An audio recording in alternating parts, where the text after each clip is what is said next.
एक बहुत ही सुंदर गांव था जिसका नाम था शांतिपुर।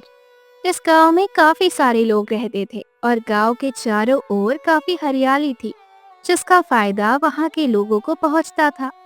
घने पेड़ों की छांव, फल, सब्जियां गांव के लोगों को आसानी से मिल जाती और वो खुशी खुशी गांव में अपना जीवन यापन करते।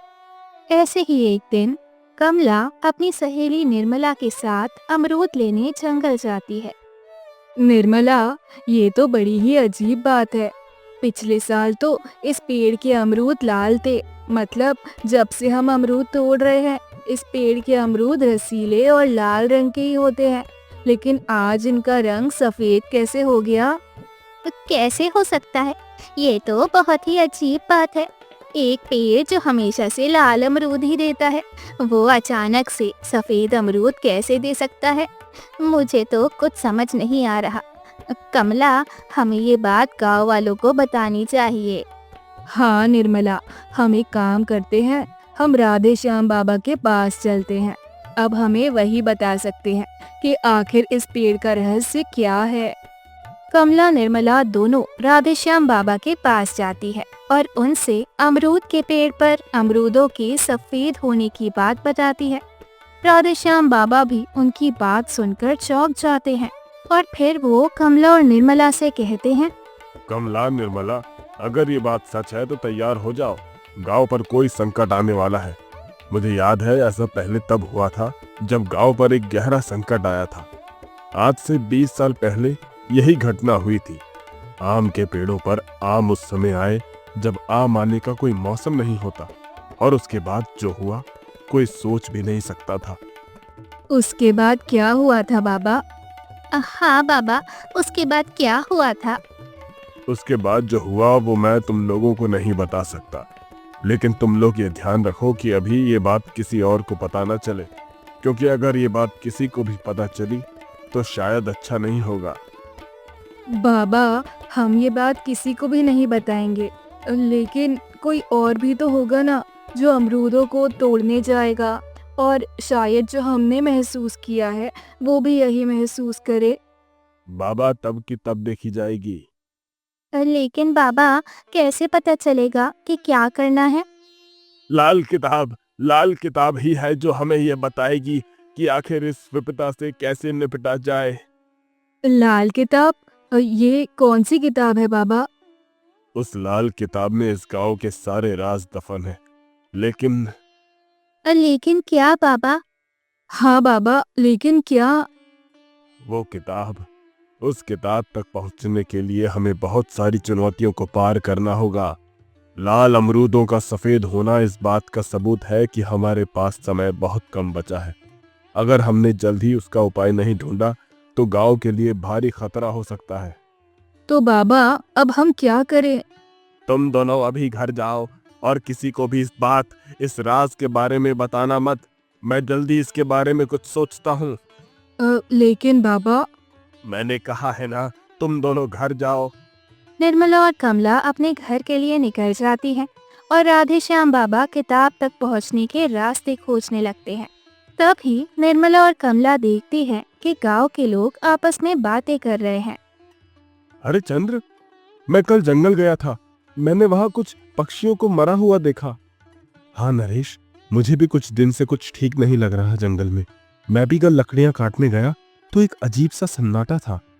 जंगल में कोई पक्षी चहक भी नहीं रहा था। मुझे तो कुछ समझ नहीं आ रहा ये सब कुछ हो क्या रहा है। जरूर कोई बात है, ऐसा पहले तो कभी नहीं हुआ। हाँ नरेश, हमें गांव में सभी को सूचित कर देना चाहिए। नरेश और चंद्र दोनों वहां से निकलकर बाकी के गांव वालों से भी इस बारे में बात करते हैं। उधर निर्मला और कमला भी इस बात से चिंतित थी कि धीरे धीरे ये सभी बातें गांव वालों को पता चल रही हैं। कमला, लगता है गांव में अफवाहें फैलने लगी हैं। हमें राधेश्याम बाबा पर भरोसा करना होगा, वे जरूर कोई समाधान निकालेंगे। तभी राधेश्याम बाबा का एक संदेश गांव में फैलता है कि वे शाम को गांव के पुराने मंदिर में सभी गांव वालों से मिलना चाहते हैं। और फिर निर्मला और कमला भी राधेश्याम बाबा से मिलने उनके घर जाती हैं और बाबा उनसे कहते हैं। निर्मला, कमला, लाल किताब तक पहुंचने का रहस्य मुझे पता चल गया है। वो क्या है पापा? हम आखिर उसकी तरफ तक कैसे पहुंचेंगे? आज रात मैं जंगल के रास्ते नदी के उस पार काली पहाड़ी के पीछे जाकर गुफा में दफन किताब को लेकर आऊंगा। लेकिन बाबा, आधी रात को जंगल के रास्ते नदी को पार कर आप उस किताब तक कैसे पहुंचेंगे? आप अकेले वहां कैसे जाएंगे? तुम दोनों उसकी चिंता मत करो, मैं उस किताब को लेकर जल्द ही वापस आऊंगा। ये एक चुनौती है, लेकिन इतनी भी बड़ी नहीं कि उससे डर कर भाग जाए। लेकिन बाबा, हम दोनों को बहुत डर लग रहा है। हम दोनों भी आपके साथ चलते हैं। तुम दोनों डरने की बजाय सहज से काम लो। मैं जल्द ही वापस आऊंगा। तब तक तुम दोनों गांव का ध्यान रखो, और अगर क्या बाबा? अगर मैं वापस नहीं आया तो याद रखना, लाल किताब जंगल के रास्ते से जाकर नदी को पार कर अपनी पहाड़ी की गुफा में मौजूद है। गांव में कोई उसे लाने का साहस जरूर दिखाएगा, और लाल किताब में ही और रहस्य छुपा है कि हमें इस आपदा से कैसे निपटना है। लेकिन बाबा, अगर आपको कुछ हो गया तो हम क्या करेंगे? आपके सिवा इस गांव का रक्षक कोई भी नहीं। तुम दोनों चिंता मत करो, मैं वहां आसानी से पहुंच जाऊंगा और जल्द ही वापस आऊंगा। अगर 3 दिन तक मैं वापस नहीं आया तो समझ जाना कि अब मैं कभी वापस नहीं आऊंगा। अब मैं चलता हूँ। राधेश्याम बाबा की बात सुनकर निर्मला और कमला चिंतित हो जाती हैं। वे बाबा को रोकने की कोशिश करती हैं, लेकिन बाबा नहीं मानते।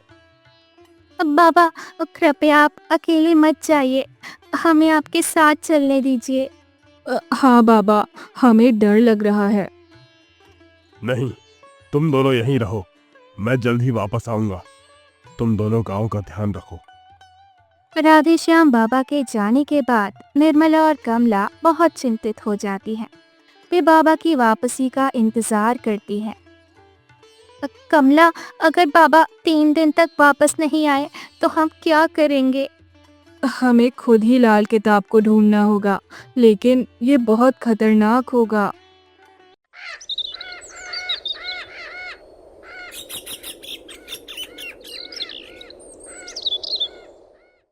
3 दिन बीत जाते हैं, लेकिन राधेश्याम बाबा वापस नहीं आते। निर्मला और कमला बहुत चिंतित हो जाती हैं और वे तय करती हैं कि वे खुद ही लाल किताब को ढूंढने जाएंगी। वे राधेश्याम बाबा के बताए हुए रास्ते पर चलने लगती हैं।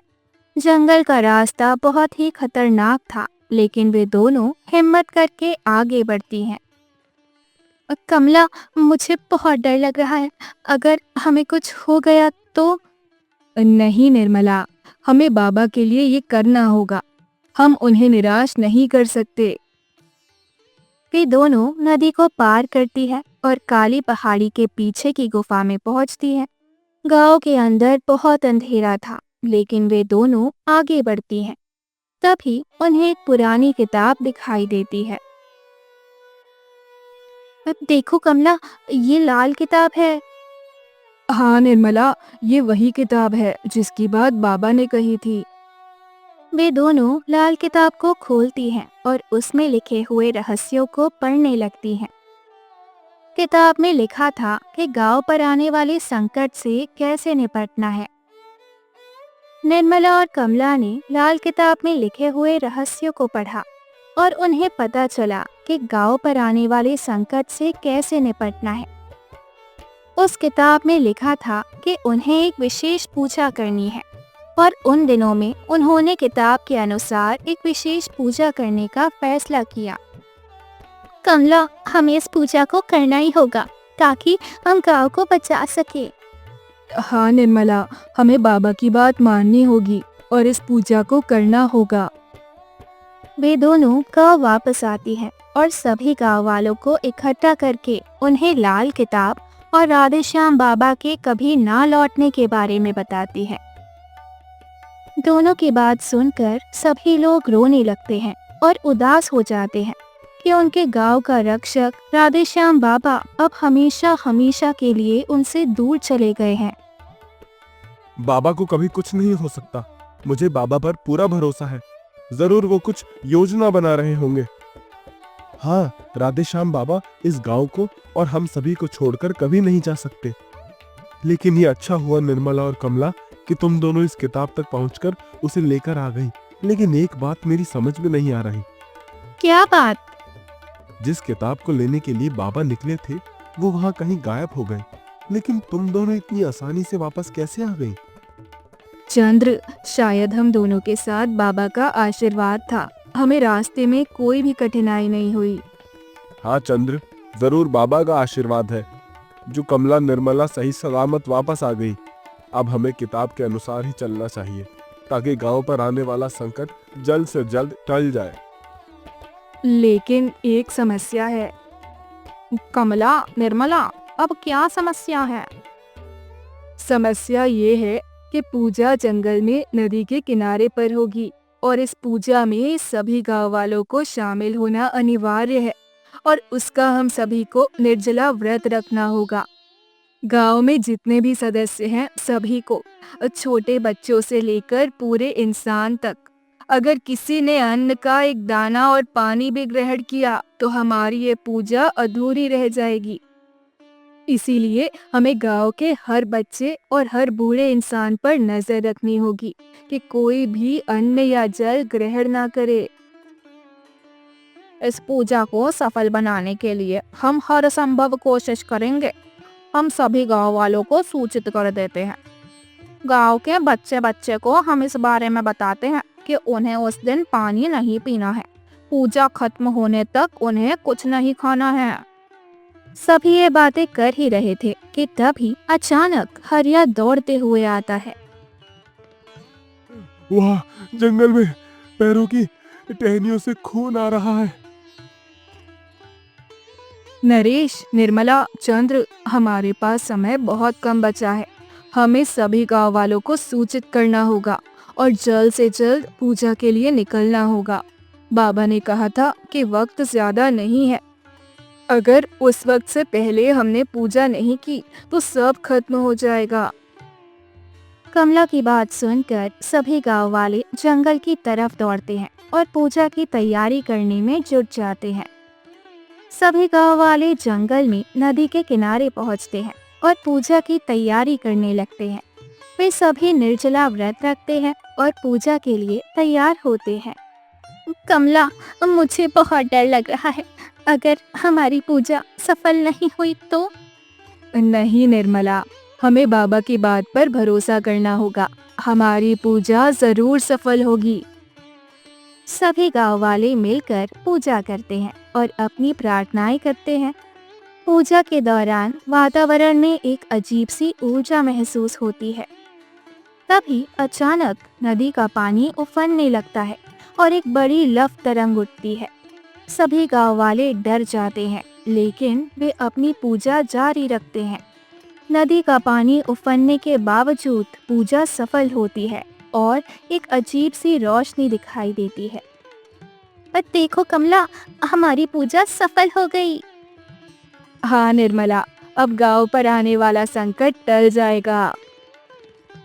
तभी अचानक से एक रहस्यमय आवाज गूंजती है।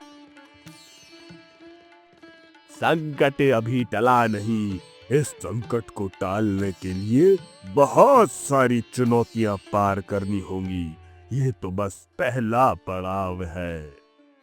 ये आवाज कैसी और अब और क्या संकट है? सबसे पहले इस गांव के जंगल में शिकार हमेशा हमेशा के लिए बंद हो जाना चाहिए। नहीं तो इस गांव को कोई भी नहीं बचा सकता। सब मारे जाएंगे, सब मारे जाएंगे। ये जो कुछ भी हो रहा है ये सब उस शिकारी की वजह से ही हो रहा है। बेगुनाह जानवरों को मार गया और गांव के लोगों को भनक भी नहीं है। बस उसी का नतीजा आप सभी लोग भोग रहे हो। और अगर आप भी और शिकारी ने ये सब बंद नहीं किया तो ये पूरा गांव खत्म हो जाएगा। इस गांव की हरियाली खत्म हो जाएगी। पूजा करके तुम जंगल राज को खुश तो कर सकते हो, लेकिन उनके क्रोध से तुम गांव वाले अपने आप को नहीं बचा सकते। इसलिए सचेत कर रहा हूँ, अभी भी वक्त है, जंगल से शिकार करना छोड़ दो। वो रहस्यमयी आवाज सुनकर सभी गांव वाले बहुत ही चिंतित हो जाते हैं। वे सोचने लगते हैं कि आखिर कौन सा शिकारी उनके जंगल में शिकार कर रहा है, जबकि वे सभी शाकाहारी हैं और शिकार नहीं करते। कमला, ये आवाज क्या कह रही है? क्या हमारे जंगल में सचमुच कोई शिकारी है? मुझे नहीं पता निर्मला, लेकिन हमें ये पता लगाना होगा कि कौन है वो शिकारी और उसे रोकना होगा। सभी गांव वाले मिलकर ये निर्णय लेते हैं कि वे अपने जंगल में शिकार को पूरी तरह से बंद करेंगे और वे उस शिकारी को ढूंढेंगे जो उनके जंगल में शिकार कर रहा है। हमें अपने जंगल और अपने गांव की रक्षा करनी होगी। उसके बाद गांव वाले जंगल के चप्पे चप्पे में तैनात हो जाते हैं और रात भर की नजर रखते हैं कि वहां पर कौन आ रहा है जो जानवरों को मार रहा है। तभी अचानक पता चलता है कि वहां पर एक रहस्यमयी आदमी लंबे जूते पहने हुए, टोपी लगाए हुए, अपने चेहरे को ढके हुए रात के अंधेरे में शिकार करता है। सभी गांव वाले उसे घेर लेते हैं और फिर कौन हो तुम और ये सब कब से चल रहा है? मैं इस गांव के सरपंच का बेटा हूँ। मैं यहाँ कभी कभी आता हूँ। मैं अभी विदेश से लौटा हूँ और मुझे पता चला कि ये गांव बहुत सुंदर है और यहाँ का जंगल उससे भी ज्यादा सुंदर है। मैंने देखा यहाँ काफी सुंदर सुंदर हिरण जो मैंने पहले कभी नहीं देखे थे। मैं पिछले 6 महीने से उनका शिकार कर रहा हूँ। तभी सरपंच दौड़ते दौड़ते वहां आते हैं और कहते हैं, तू विदेश में ही रहता तो अच्छा होता। क्यों इस गांव में आया? तूने क्यों हमारी शांति भंग की? तुझे अंदाजा भी है तेरे इस कदम से पूरा का पूरा गांव खत्म हो जाता। तूने ये क्या किया? एक बार मुझसे बात तो करता। मासूम जानवरों को मारने लगा। विदेश जाकर तूने यही सीखा है? गांव की सारी परंपरा, अनुशासन, सारे संस्कार भूल गया तू? लेकिन पापा, इसमें क्या बुराई है? ये देश में तो जानवरों को खाया जाता है और हिरण बहुत अच्छा मीट होता है।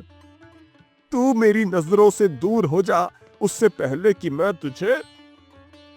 और तभी सभी गांव वाले सरपंच के बेटे को वहां से भगा देते हैं और फिर से जंगल देवता को खुश करने लगते हैं। जंगल देवता खुश हो जाते हैं और पेड़ों से बहने वाला रक्त अब नहीं बहता। अमरूद अब लाल दिखने लगे और तभी अचानक गांव वाले देखते हैं कि राधे श्याम बाबा चलते हुए आ रहे हैं। बाबा, आप कहाँ थे बाबा? आप सुरक्षित हैं? आपको देखकर हमें बहुत खुशी हो रही है। हाँ बेटी, मैं सुरक्षित हूँ। बाबा, आप कहाँ थे? आपको क्या हो गया था? आप लौटे क्यों नहीं? मैं लाल किताब लेने जैसे ही पहुंचा, मुझे एक शर्त दी गई और शर्त ये थी कि मुझे 3 दिनों तक वहीं बंदी बनकर रहना होगा और अगर गांव से कोई भी लाल किताब लेने आता है तो उसे वे लाल किताब सुरक्षित बिना किसी चुनौती के मिल जाएगी। लेकिन अगर कोई नहीं लेने आता है तो गांव हमेशा के लिए उजड़ जाएगा। मुझे पूरी उम्मीद थी कि मेरे गांव की बहादुर बेटियां जरूर आएंगी और तुम दोनों आ गईं। तुम दोनों ने वो कर दिखाया जो मैं नहीं कर पाया। मुझे और इस पूरे गांव को तुम दोनों पर गर्व है। हमारे गांव की बेटियां इतनी होनहार हैं, ये मैंने कभी नहीं सोचा था। लेकिन मैं जानता था कि ये गांव, इस गांव की बेटियां, इस गांव के लोग हमेशा सच्चे दिल के रहे हैं और एक दूसरे के लिए समर्पित रहे हैं। और उसी का ही नतीजा है कि आज हमारे गांव में खुशियां, हरियाली और भाईचारा फिर से लौट आया है। इस घटना के बाद गांव फिर से हरा भरा हो जाता है।